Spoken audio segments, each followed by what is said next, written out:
Now available in paperback and e-readers, Spellbound, A Darker Shade of Black. Get your copy today at your favorite online bookseller.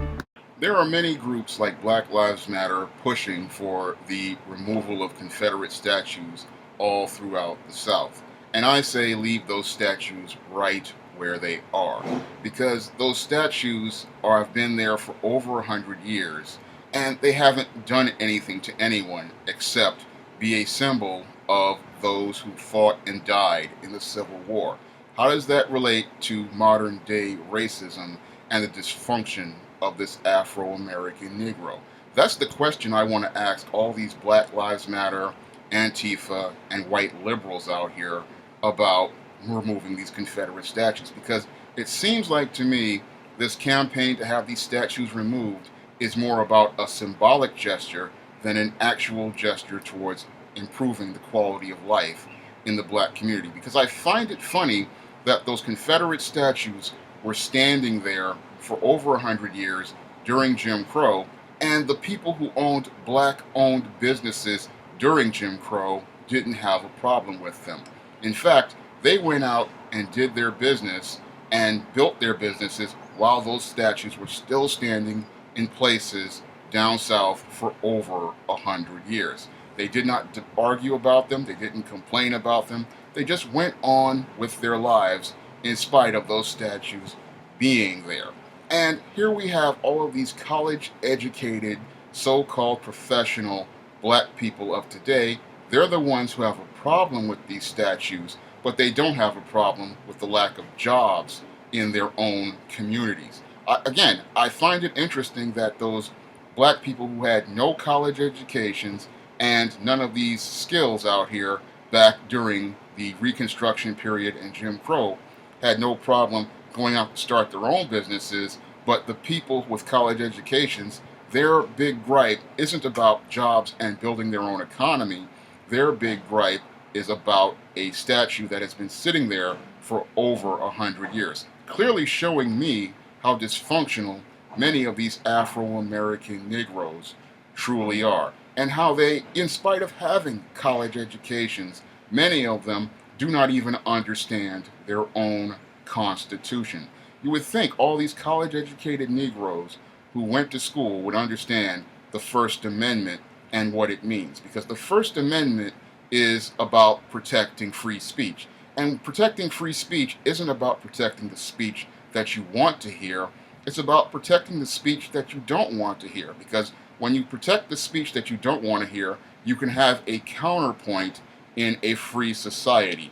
And while I myself do not like racist or white supremacists or anything that they stand for, I understand why we need freedom of speech and freedom of expression, and why removing a Confederate statue would violate the First Amendment and really ruin our great society's greatest tenet, which is that freedom of speech and freedom of expression. Because once you start removing Confederate statues, you start heading down a slippery slope. Because what's to say somebody isn't offended by a statue of Martin Luther King Jr. that we recently erected in Washington when Barack Obama was president? So if we can take down a statue of Robert E. Lee, what's to stop people from saying it's okay to take down a statue of Martin Luther King Jr.? Because a lot of these people who are in Black Lives Matter and Antifa and all these other movements and these liberals, they don't understand that freedom of speech, again, is about protecting the speech that you don't like,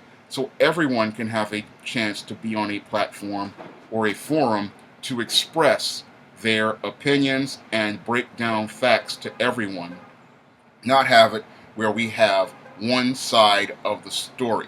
That's what they have in North Korea right now, and that's where your Black Lives Matter, your Antifa, and your other liberal movements want to take America. They want to make it where everybody only follows one narrative and not have a counterpoint or different points to express themselves.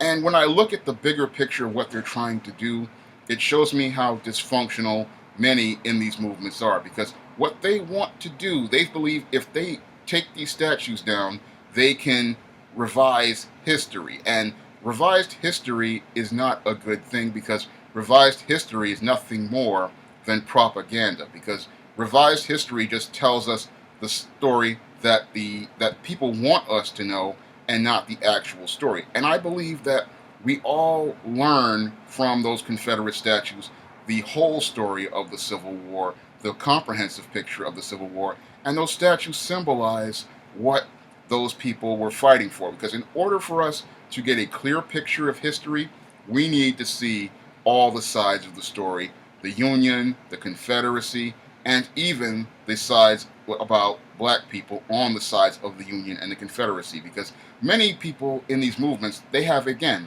a very narrow perspective of American history. They don't understand the Civil War, so they sit there and talk about, oh, this is a racist statue, not understanding that there were black people who actually fought on the side of the Confederacy. Yes, there were black people on the side of the Confederacy fighting in the Civil War. Not everybody fought in the Union.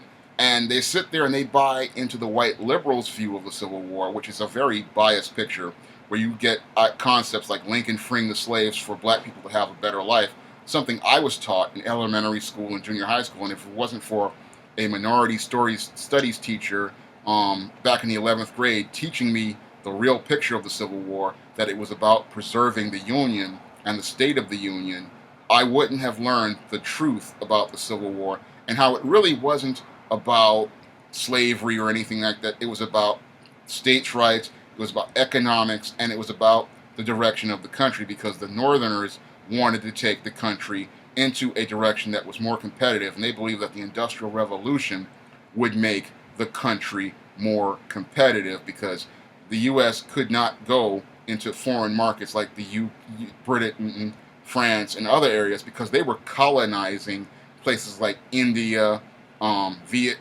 Vietnam, because they called it Indochina back then. The French were colonizing these places, and they were building empires for themselves outside of dealing with the United States and Canada. They were building up resources in places like Africa, India, and the Asian countries, and building themselves an economic base and making themselves far more competitive. So the U.S. had no choice other than to start focusing on their industrial aspects, and the South's agribusiness was one of the things the South wanted to protect. They wanted to have their states' rights. They wanted to have their right to their way of life, which was what they call the old Southern tradition. But the old Southern tradition was becoming obsolete. And this is something many of these college-educated people in movements like the Black Lives Matter don't understand. They're sitting there arguing about a statue and removing a statue, but they're not understanding that this does not help them in the long term. Just like those Southerners didn't understand, they weren't helping themselves in the long term. Because again, what does removing a statue do for you economically? And this is something many of these people don't want, the question they can't answer. How does that bring jobs to your community? How does that bring businesses to your community? How does that improve the quality of your life in any other way than the statue being gone? Once the statue is gone, you still have the same black areas where mostly foreign-owned stores are making money off of black people. Once the statue is gone, you still have black people still as part of the welfare state. So how does removing the statue change things for black people? All that does is it removes the statue and gives liberals an opportunity to revise history where they don't look like the villain.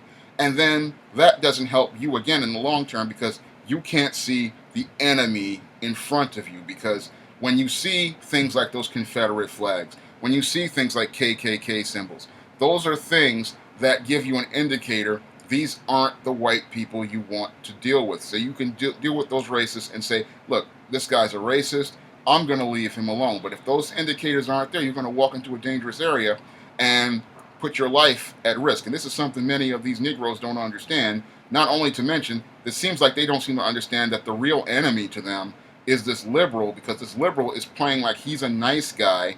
And what he's trying to do, again, is erase history to make himself not look like the bad guy, when actually he's the puppet master trying to manipulate people in a passive-aggressive way.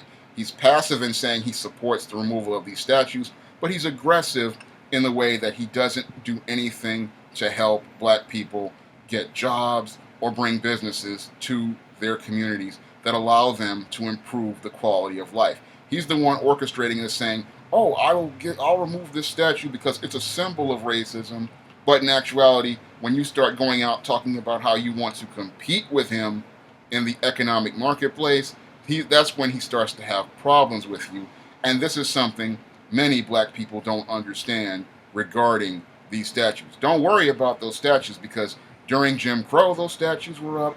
During Jim Crow, those statues were up. And during Jim Crow, we had black folks who had black-owned businesses in those areas, and they sat there and counted that money while these statues were still up, and while these racists had their little picnics and their parties. They sat there and counted money in their own communities and didn't worry about those statues. All they worried about was building their economy. And the sad part is, we have so many black people who are caught up in minutia that they're not thinking about taking care of business in their own communities.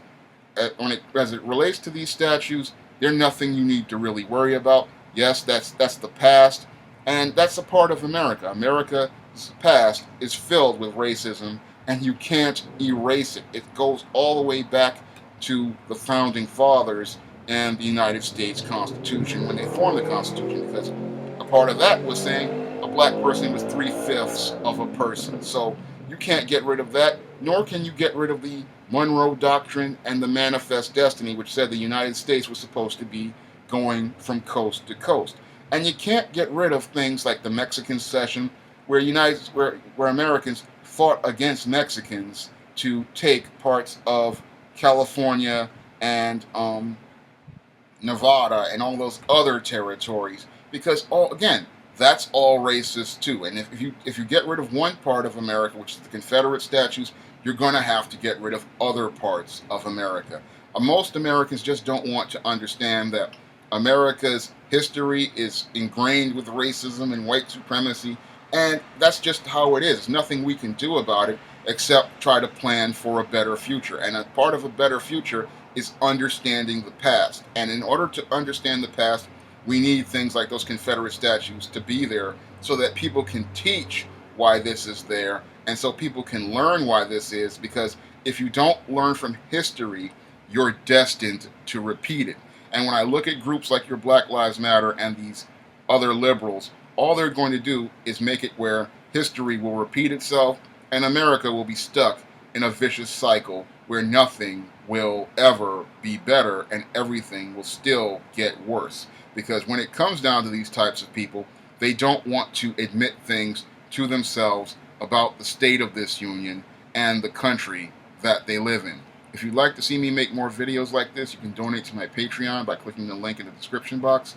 And if you'd like to try some of my SJS Direct books, you may do so by clicking the link to Amazon.com. That's all I have to say for this video. You can comment, rate, and subscribe.